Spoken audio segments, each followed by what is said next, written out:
पीछे वाले वीडियो में हमने देखा था कि सम संख्या क्या होती है, विषम संख्या क्या होती है, भाज्य संख्या क्या है, अभाज्य, प्राकट, पूर्ण पूर्णांक, परिमेय, अपरिमेय और वास्तविक और सहभाज्य संख्या। ये सब देखी थी हमने।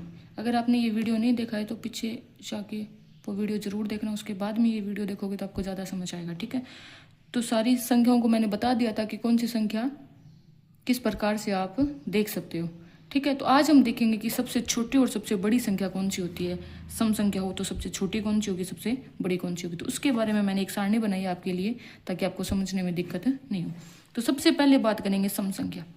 सम संख्या में सबसे छोटी संख्या होती है आपकी 2 और सबसे बड़ी निश्चित नहीं है, क्योंकि सम संख्या क्या है, कुछ भी हो सकती है, अनंत भी है कहीं ना कहीं सम संख्या में जाके।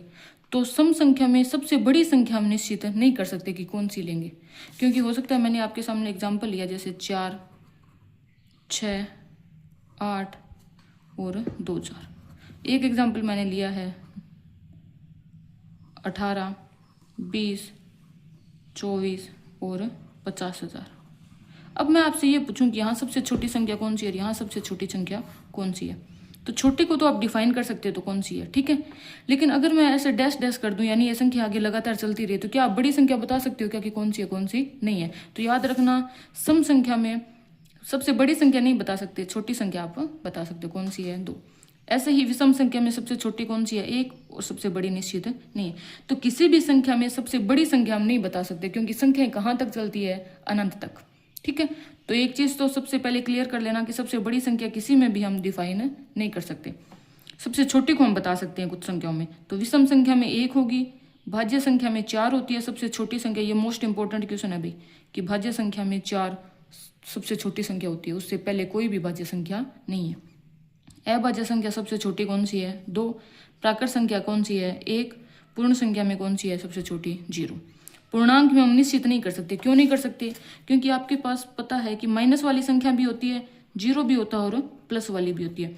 माइनस वाली संख्या कहाँ तक चलती है, अनंत तक, और प्लस वाली भी कहाँ तक चलेगी, अनंत तक। तो दोनों तरफ अनंत है, तो छोटी बड़ी दोनों ही नहीं बता सकते इसमें हम। ऐसे ही परिमेय संख्या में माइनस भी होता है, प्लस भी होता है और 0 भी होता है, और बट्टे में भी संख्या आती है, तो इसमें भी निश्चित नहीं है। ऐसे ही अपरिमेय संख्या में भी निश्चित नहीं है, दोनों ही छोटी और बड़ी। वास्तविक संख्या आपको पता है इन सबसे मिलकर बनी है, तो अगर निश्चित नहीं है इनमें पूर्णांक, परिमेय और अपरिमेय में, तो वास्तविक संख्या में भी दोनों ही चीजें निश्चित नहीं होगी।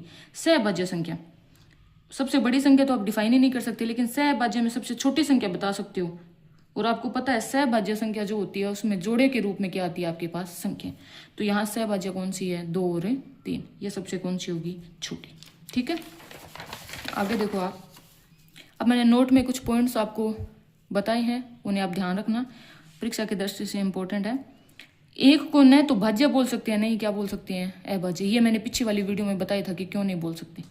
2 सबसे छोटी और एकमात्र सम अभाज्य संख्या है। सबसे छोटी तो है ही अभाज्य संख्या, और सम भी है, क्योंकि 2 में 2 का भाग जाता है। तो अगर आपसे ये पूछे कि अभाज्य संख्या में सबसे छोटी और एकमात्र सम संख्या कौन सी है 2।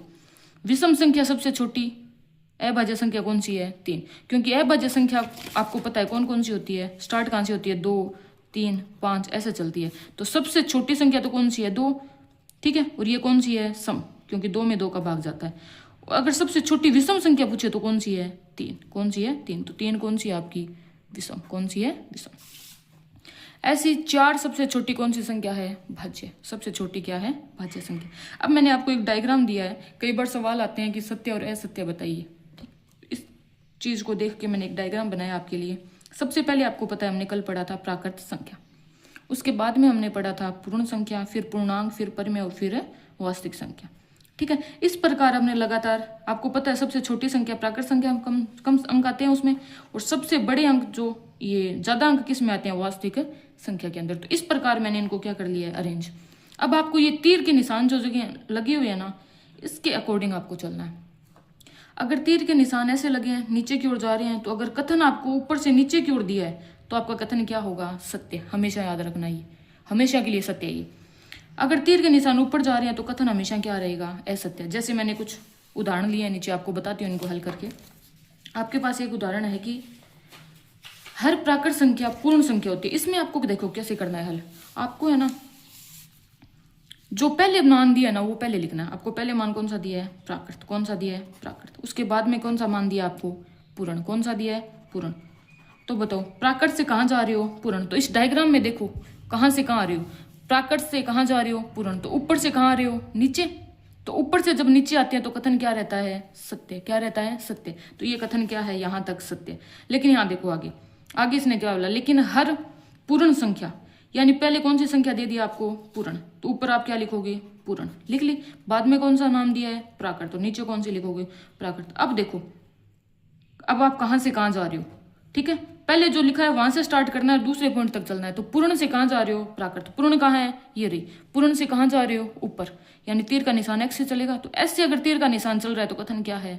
असत्य। तो नीचे वाला कथन क्या है आपका? असत्य। ऊपर वाला कौन सा है? ये वाला सत्य। समझ में आ गया? कोई दिक्कत यहां तक? ठीक है, यहां तक मैंने आपको बताया कि प्राकृत संख्या कौन सी होती है, पूर्ण, पूर्णांक, परिमेय और वास्तविक संख्या में कैसे आप रिलेशन डिफाइन कर सकते हो, देख सकते हो। सत्य असत्य को भी आप बता सकते हो।